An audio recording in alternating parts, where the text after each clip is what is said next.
de Guzman Parish kan Santo Domingo Albay. Kabilaguan na kantidad kan humanitarian assistance kan DSWD Bicol sa mga naapektaran kan ominaging bagyong aghon uminabot na sa sobra sa 1.2 milyones pesos. Anom na rockfall events na irehistro sa Bulkan Mayon sa nakaliis na 24 oras na pag-monitor kan FIVOX. Sa lado nasyonal, Senate President Chis Escudero Pabor nagibo na madali ang proseso kan annulment. Mga nasa likod kan PIDEA leaks sa saangatanin kaso kan pilantropo asin negosyanteng si James Kumar. Presyo nin petrolyo asin iba pa maumento sa aga. Veteranong writer, comic strip creator na si Carlos J. Caparas, gadana. Sa ibang nasyon, Israel padagos ang pag-atake sa Gaza asin Rafah apesar kan orden kan International Court of Justice na punduho na ang military operation.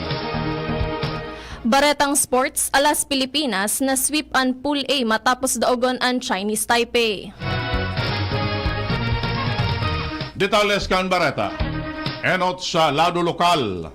Ang baretang ini hatod sa Indokan. Plemex. Pag may ubo o hika, Plemex agad. Basta lagundi, Plemex. Mantenidong komitido ang simbahan katoliko sa pagtaon in pastoral care asin suporta sa mag-aragom na naampang sa marital challenges. Sa pastoral statement ni Obispo Bong Bailon kan Legazpi Diocese bilang kasimbagan sa pag-aprobar kan Absolute Divorce Act o House Bill 9349 kan Kamara de Representantes, tinawan ni doon kan Obispo na ang diborsyo may undermine family stability as iniguan ni negatibong efekto sa mga aki mantang pagsuway man ini sa katukdoan kan simbahan mananungod sa kasagraduhan asin permanence kan kasal. Ang ipigbabusol na diborsyo inconsistent sa Philippine Constitution asin Family Code dahil ipig-recognisar ang kasal bilang sarong inviolable social institution asin permanent union. Katakod kani pag-inganyar kan obispo ang mga nasa difficult marriages na maghagad nin giya asin counseling sa saindang parokya para sa spiritual support para sa healing asin reconciliation. Sa panahon na ini, mantenido ang pagtubod sa plano kan mahal na Diyos sa kasal asin pamilya. Inagad man sa kabos ni pangadyi ang mga kongresista asin legislador na magkasararo para sa pagpapakusog kan pamilya. Ang baretang ini hatod sa Indokan Mega One. Ang Mega One ay may 21 sangkap para matulungan ka sa iba't ibang karamdaman tulad ng diabetes, high blood, stroke, arthritis, kidney failure, cancer, viruses, at iba pa. Tumawag kay Doc Joey Bitito sa 0998-975-8121 or 0917-853-8933. Na-rescue kan mga tauhan kan Philippine Coast Guard o PCG asin Aroroy MDRRMO ang 48 nga pasahero asin crew na lunad kan tuminagilid na MBCA Oceanus 1 sa kadagatan kan Peña Francia Claveria, Masbate. Sigun sa PCG, pasisiring kuta sa Masbate City ang nasabing bangka kan tamaanin makusog na ukol dahil sa maraot na panahon. Sangunya nakasalbar ang mga ini asin nasa maray ng kamugtakan. Katakod ka ini padagos ang abiso kan PCG sa gabos na likayan ang pagbiyahe sa kadagatan in kaso may maraot na panahon asin magdangog sa abiso kan mga awtoridad. Nakabiyahe na ang gabos ng mga na-stranded na pasahero sa Pioduran, Albay matapos magrahay na ang kamugtakan kan panahon dalan sa epektiyo kan uminaging bagyong aghon. Sinabi ni Pioduran Municipal Disaster Risk Reduction and Management Office Head Noel Ordonia, uminabot sa 1,300 na pasaheros na-stranded alagad ang mga ni nakabiyahe na ngunyan. Ipigpapasalamat man ni Ordonia na dahini ni narestrong anuman ng mga daipiglalauman ng mga insidente. Sinabi niya na naging matriumpo man ang ginibong amay na preparasyon tanganing maging salbado ang mga residentes pati na ang mga biyaheros. Nairehistro ang anom na rockfall events sa bulkan mayon. Ini base sa nakaliis na 24 oras na pagmonitor kan FIVOX. Katakod kan padagos na aktibidad kaini. An average kan sulfur dioxide flux na sa 544 nga tonelada mantang padagos pa ang ground deformation. Mantinido man na nakabandera ang alert level 1 status sa bulkan mayon. Mientras tanto, pig-abisuhan ang publiko na mag-ingat lalo na ang mga nasa pamitisan kan bulkan mayon sa posibleng lahar flow dahilan sa padagos na pag-uran.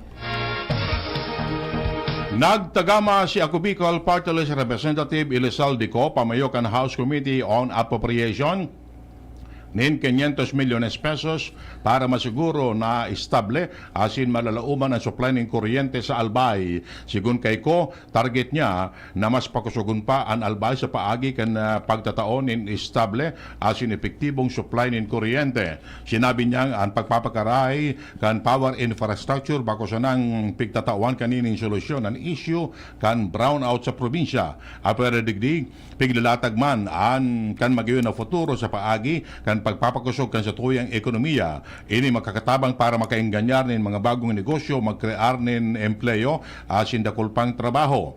Ang 300 milyones pesos ka nakatagamang fundo na i-download na sa National Electrification Administration mantang natatarang 200 milyones pesos na katalaan na iluwas asin gagamiton para sa pagtatapos kan rehabilitasyon kan mga linya ng kuryente, pagsalida nin mga raot ng recloser asin pag-upgrade kan mga transformer. Duang bagong power substation man ang itutugdok para mapakusog ang grid capacity kan Albay Electric Cooperative asin mapakaray ang pamamahala asin distribusyon ng kuryente. Ang mga bagong substation na planong itindog sa mga pangenot na lugar kan Albay para mabawasan ang mga overload asin mapakusog ang transmission grid.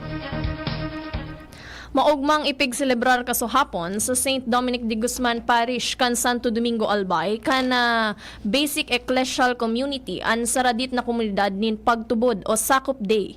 Kasabay kan selebrasyon kan solemnidad kan Santissima Trinidad. Inatenderan ini kan manlain-lain na komisyon kan parokya sa pangenot kan Parish Mission Team asin Commission on Ecclesial Community. Kasabay man sa nag-atendir ang mga miyembros kan barangay asin Parish Pastoral Councils. May nagkapiraman na naghiraskan sa idang eksperyensya asin testimonya sa haloy ng pagserbi sa mahal na Diyos. Sigun kay Reverend Father Antonio Pedro Balyares, ang kura paroko kan parokya, ini an agyat sa gabos ngunyan kung paano ipadagos ang misyon sa ibungkan mga pigaagihan na problema asin kaulangan na sa buhay. Dahilan kaini nagtutubod si Father Balyares na sa paagi kan ebanghelisasyon, makakatabang ini sa pagpapatalubo kana pagtubod sa mahal na Diyos. Nagpapasalamat naman ang associate pastor na si Reverend Father Gerald Arroyo sa suporta kan kada komisyon kan parokya. Kasabay kan sa iyang paglaom na magpapadagos ang misyon na ini bilang sarong komunidad na may pagtubod. Iyan ang primerong gabdang kan mga bareta. An iba pa pagkatapos na nakaini. At ngayon, ang pinakabago, ang pinaka-epektibong food supplement na mabusising ginawa sa Amerika at matapos ang 3 taon, aprobado na ng FDA. Mega One, ang evolusyonaryong produkto na nagtataglay ng 21 natural na mga komposisyon na nakatutulong upang palakasin ang immune system at ang ating kalusugan. Para sa karagdagang impormasyon, Maaaring pumunta kay Doc Joey Bitito sa Barangay 18, Cabangan West, Legazpi City, kaharap lang ng Bangko Sentral ng Pilipinas. O tumawag sa 0998-975-8121 or 0917-853-8933 para sa free consultation sa natural medicine. bisitahin din ang aming Facebook pages, Mega One-Superfood at NHC Bayanihan Official. Mega One, evolusyon para sa kalusugan. Ubo, premang nakabara, hirap sa paghinga. Dapat may dalang ginhawa. Kaya lagi kong bitbit, Plemex Forte Capsule. Ang Plemex Forte Capsule ay gawa sa halamang lagundi. Ginhawa sa ubo at hika. Magaan dalhin, madaling inumin. Plemex Forte Capsule. Basta lagundi, Plemex. Vitex Segundo L is the generic name of Plemex Forte. If symptoms persist, consult your doctor. Tanggal ang plema, tigil ang ubo. Maluwag ang paghinga sa Plemex Forte. Basta Lagundi, Plemex! Ang Plemex Forte Lagundi capsule ay mabibili sa pangunahing butika o drugstore na malapit sa inyo. Igwa akong may teacher, toma na visto mo. Si Jessup Salceda ang kaibahan mo. Nakul na patunayan na matean ang serbisyo. Ang progreso, minapulos na, ipapadagos ni Jessup Salceda. Serbisyong may puso, yan nga si Jessup Salceda. Ilayo ang inyong mga chikiting sa peligrong hatid ng sigarilyo. Alam nyo ba ang alinsunod sa Executive Order 26 na nilagdaan noong 2017? Bawal magbenta ng sigarilyo sa menor de edad. Alam nyo rin ba ang bawal magtinda ng sigarilyo malapit sa mga paaralan at palaruan? Maging magandang halimbawa para sa kabataan. Say no to Yossi para walang pagsisisi. Quit now. Dial 1558 for assistance. Isang paalala mula sa inyong DOH Bicol Center for Health Development. Kapag nagkakaedad na, mas importante ang proper lifestyle. Jogging tayo pa! Sige nak! Maliwanag ang benepisyo ng tamang pagkain at ehersisyo. Kasama pa ang pag-inom ng Optin. May nutrients ng lutein, vitamin C, E at zinc. Parte na ng aking daily regimen. Ganda talaga ng view dito pa. Kitang-kita. Mahalagang paalala, ang Optin ay hindi gamot at hindi dapat gamitin panggamot sa anumang uri ng sakit. Labanan ang maagang panlalabo ng paningin sa tulong ng Optin. Kitang-kita ang kalusugan. Mabibili sa mga leading drugstores nationwide. Okay ka na, Nay? Yes, anak. Bumuti na ang pakiramdam ko. Ay, salamat. Kaya pagdating sa gamot, tiwala ako sa Actimed. Napakagaan pa sa bulsa. Up to 85% ang natitipid ko sa Actimed kumpara sa branded na gamot. Kaya may extra tayo today. Tara na, ipasyal tayo. Ay, salamat sa wise kong anak. Salamat sa Actimed Quality Generics. Diyan lang yan sa Generica Drugstore. If symptoms persist, consult your doctor. Damang-dama ang ginhawa sa Generica Drugstore with our Summer Saya raffle promo. Get one raffle entry with 300 peso worth purchase of generic medicines. Join na at magkaroon ng tsansa na manalo ng trip to Boracay, hotel staycation, cash prize worth 5,000 pesos o isang taong supply ng gamot worth 12,000 pesos. See posters and print ads for more details. Promo duration is from April 15 to July 5, 2024 per DOH FDA CDRR permit number 1519 series of 2024. DCGB Barreta alas 7. Barreta alas 7.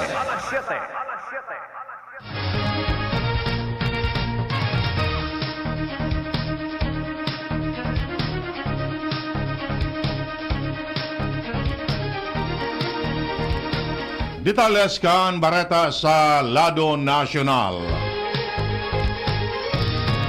Nagtutubod ang Simbahan Katolika na tinalikodan kan kadakol ng miyembros kan Kamara de Representantes ang sendang mandato na proteran ang pamilya asin pagiging sagrado kan kasal sa pagkakapasar sa Absolute Divorce Bill. Sinabi ni Father Jerome Siciliano, Executive Secretary kan Catholic Bishops Conference of the Philippines, Episcopal Commission on Public Affairs na kontra sa kasal, pamilya asin mga aki ang diborsyo. Tinawan niya nindoon na dekay puwa nagibuho na legal ang diborsyo sa nasyon. Sayang ipinaliwanag na bako diborsyo ang pang-ultimong solusyon o option sa kinakaampang na mga problema kan mga mag-aragom. Dinugong pa ni Siciliano na maeksistido pang mga legal na paagi para sa pagbulagan nin mag-agom.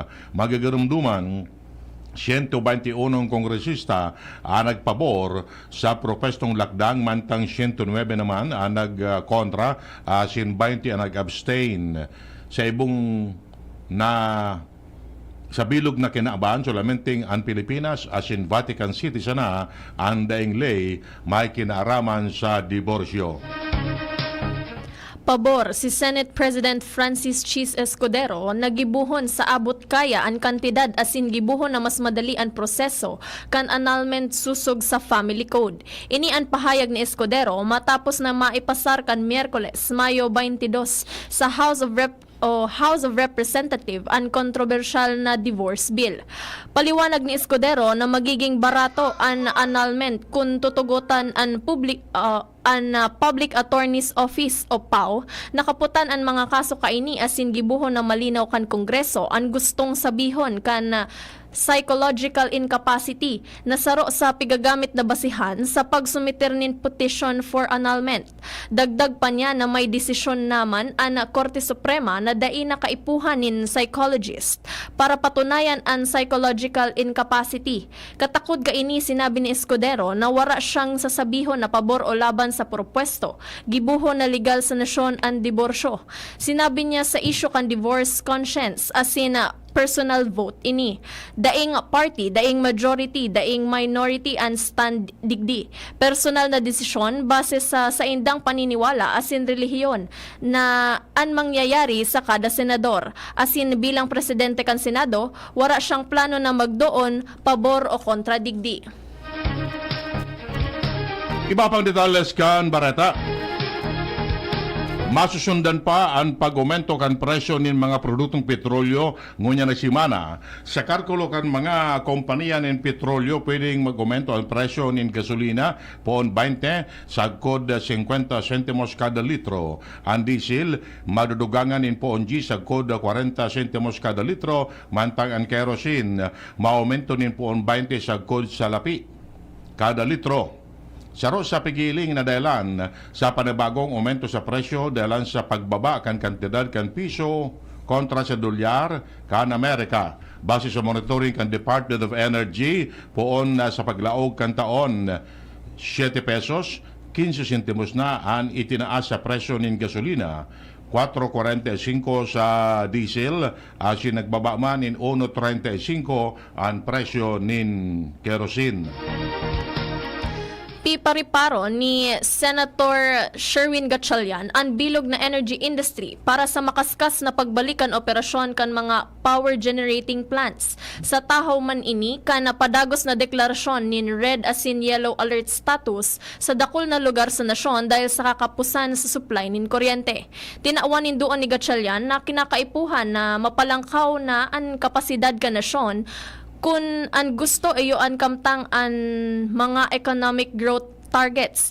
Sinugo kan na senador ang Department of Energy o DOE asin Energy Regulatory Commission o ERC na magpahiling na nindeterminasyon na solusyonan ang issue sa kuryente sa paagi kan pag-imbestigar sa mga bako plano asin forced outages asin pagpapadusa sa mga power generating plants na posibleng may bayulasyon. Pipasiguro man ang pagkondukta nin cloud seeding operation para tulos na maibalik ang operasyon kan mga hydroelectric plants. Hinagad man ni Gatchalian na pakusugon ang auxiliary services kan mga industry stakeholders para mabawasan ang epekto asin singil sa kuryente dahil kan mga plant outages asin hidalion ang pagdagdag nin bagong kapasidad. Gadana ang veteranong Filipino writer-director asin comic strip creator na si Carlo J. Caparas. Nagadan si Caparas sa edad na 80 anyos. Kinonfirmar ang Bareta kan siya yung aki na si Pitts Caparas sa paagi kan siya iyang Facebook post. Nagsurat si Pitts sa sarong tula na may titulong sa bawat tipanang makinilya. Kaibanan ang black and white portrait ni Carlo. Ipinahayag man ni Pitts na mapuon ang official na lamay ngunya na Lunes poon sagkod matangang banggi sa Haven Memorial Chapel and Crematorium sa Taguig City. Magigadumduman na midbid si Caparas sa pagkrear nin mga Filipino superheroes asin mga karakter sa paagi kan sa iya mga comic strip arog kan Panday, Totoy Bato, Bakekang, Gagambino asin Elias Paniki. perjury an isa sa angat na kaso nin pilantropo asin Filipino-Indian businessman na si James Kumar kontra kina Jonathan Morales, ex-National Police Commission o NAPOLCOM staff Eric Picoy Santiago asin Department of Justice o DOJ Investigation Agent Romeo Enriquez. Sigun kay Attorney Cherry Ann de la Cruz, ang legal counsel ni Kumar, kasunod ini kan pigsasabing malisyoso asin panraratak na mga pahayag kan mga ini sa nakaaging mga pagdangog kan Senado may kinaaraman sa PIDEA leaks. Ang daing katapusan na pag-utik kan mga ini nagdara nin grabing negatibong epekto sa reputasyon asin salud kan sa iyang kliyente. Nangunya nasa ospital dahil sa mild stroke. Si Kumar iyo ang founding president kan Filipino-Indian Commerce Welfare Society asin board member kan Violence Against Crime and Corruption o VACC. Barata hali sa ibang nasyon.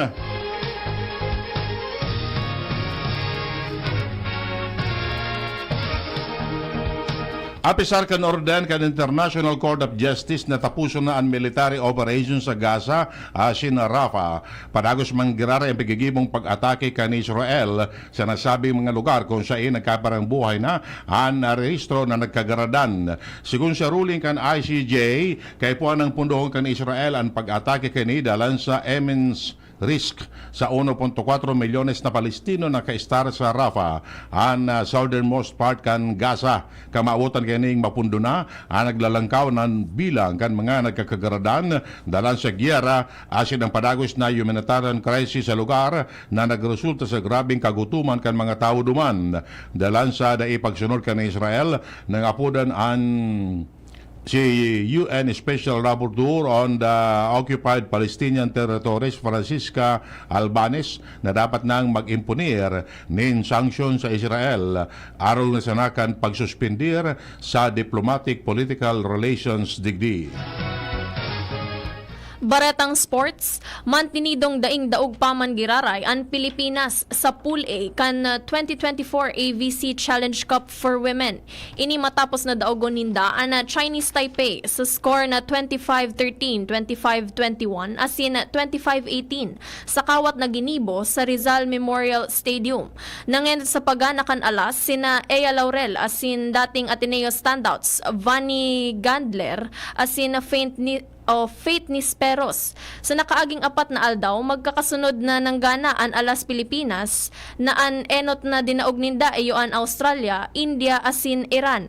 An alas Pilipinas an enot na National Federation sa 63 na taon sa istorya kan karawat na uminabot sa AVC sanctioned semifinals.